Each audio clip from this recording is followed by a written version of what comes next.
Busan में गुरुवार की दोपहर एक ऐसी मुलाकात हुई जिसने दुनिया भर की नजरें अपनी ओर खींच ली। अमेरिका के राष्ट्रपति डोनाल्ड ट्रंप और चीन के राष्ट्रपति शी जिनपिंग आमने सामने बैठे और जो बातें हुई उन्होंने वैश्विक राजनीति, अर्थव्यवस्था और रणनीति तीनों के समीकरण बदल दिए। कई महीनों से दोनों देशों के बीच चल रही तनातनी, बढ़ते टैरिफ और आपसी अविश्वास के बीच ये मुलाकात उम्मीद की किरण लेकर आई है। लेकिन सवाल ये भी खड़ा हुआ कि आखिर क्या ट्रंप वाकई चीन के आगे झुक गए हैं। ट्रंप ने बैठक के बाद ऐलान किया कि अमेरिका और चीन के बाद दुर्लभ खनिजों यानी कि रेयर अर्थ्स को लेकर अहम सहमति बन गई है।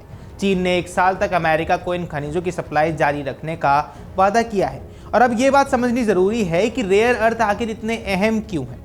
दरअसल रेयर अर्थ यानी ऐसे खनिज जिनका इस्तेमाल मोबाइल फोन से लेकर मिसाइल सिस्टम, इलेक्ट्रिक वाहनों और सैटेलाइट्स तक में किया जाता है। दुनिया के कुल उत्पादन का लगभग 60 से 70% हिस्सा चीन के पास है। यानी अगर चीन सप्लाई रोक दे तो अमेरिका टेक और डिफेंस इंडस्ट्री में ठप पड़ सकता है। तो जब ट्रंप ने मुस्कुराते हुए कहा कि हमने रेयर अर्थ पर शानदार डील की है और चीन सप्लाई जारी रखेगा, तो विशेषज्ञों ने सवाल पूछना शुरू कर दिया कि क्या ये जीत है या मजबूरी। ट्रंप ने एक और बड़ा ऐलान किया कि चीन पर लगाए गए फेंटानाइल से जुड़े टैरिफ को 10% घटाने का फैसला लिया गया है। फेंटानाइल एक बेहद खतरनाक सिंथेटिक ड्रग है जिसने अमेरिका में ड्रग संकट को बढ़ावा दिया था। अमेरिका ने चीन पर आरोप लगाया था कि वह इस ड्रग के अवैध निर्माण में ढील दे रहा है और इसके चलते लाखों अमेरिकी लोग जान गंवा रहे हैं। लेकिन अब ट्रंप कह रहे हैं कि टैरिफ घटाया जाएगा। कई विश्लेषक ये भी पूछ रहे हैं कि क्या ये डील चीन की शर्तों पर हुई है, क्योंकि पहले अमेरिका ने चीन पर कुल 57% टैरिफ लगाया था जो अब घटकर 47% रह गया है। 1 दशक से भी ज्यादा समय में पहली बार ऐसा हुआ है कि अमेरिका ने चीन के प्रति इतनी बड़ी नरमी दिखाई हो। मुलाकात के बाद ट्रंप ने पत्रकारों से कहा कि अमेरिका और चीन के बीच सभी विवाद सुलझा लिए गए हैं। यह समझौता 1 साल के लिए है, लेकिन अगर सब ठीक रहा तो इसे आगे भी बढ़ाया जा सकता है। यह पूरी दुनिया के लिए फायदेमंद होगा। उनके इस बयान ने सियासी हलकों में हलचल तेज कर दी, क्योंकि ट्रंप वही व्यक्ति हैं जिन्होंने चीन पर ट्रेड वॉर यानी कि व्यापार युद्ध छेड़ दिया था। उन्होंने मेक अमेरिका ग्रेट अगेन के नारे के साथ चीन को आर्थिक दुश्मन भी कहा था।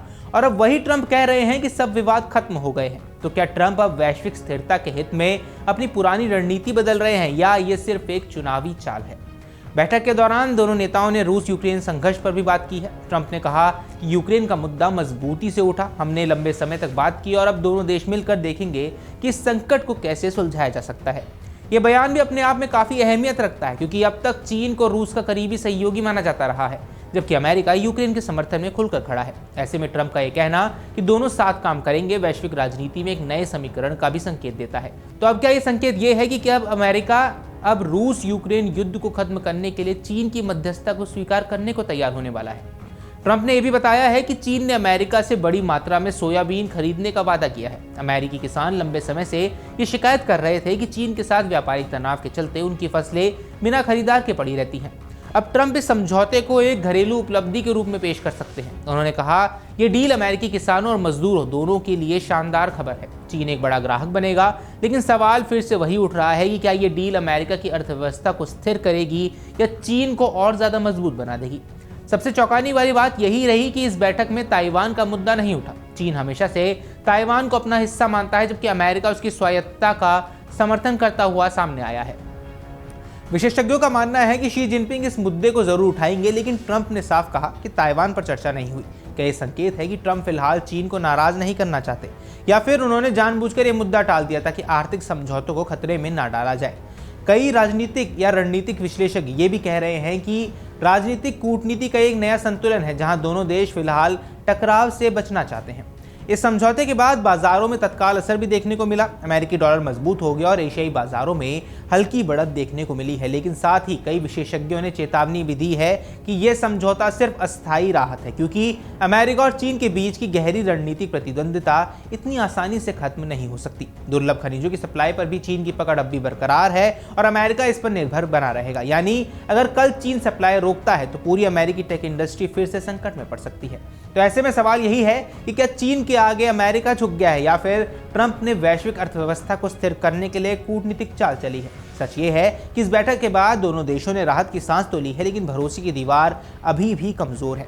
1 साल की ये डील आगे कितनी चलती है, ये तो इस बात पर निर्भर करेगा कि दोनों देश अपनी पुरानी जंग को भुला पाते हैं या नहीं। फिलहाल ट्रंप इसे अपनी जीत बता रहे हैं, जबकि दुनिया बस यही सवाल पूछ रही है कि क्या यह समझौता वास्तव में अमेरिका की रणनीति की सफलता है या चीन के शतरंजी चाल का एक हिस्सा। बाकी आपकी जो कुछ भी राय इस वीडियो पे है हमें कमेंट बॉक्स में जरूर बताएं। फिलहाल इस वीडियो में इतना ही। नमस्कार। अगर आप ये वीडियो YouTube पर देख रहे हैं तो हमारे चैनल को सब्सक्राइब कर बेल आइकन दबाएं और Facebook पर देख रहे हैं तो हमारे पेज को लाइक करें।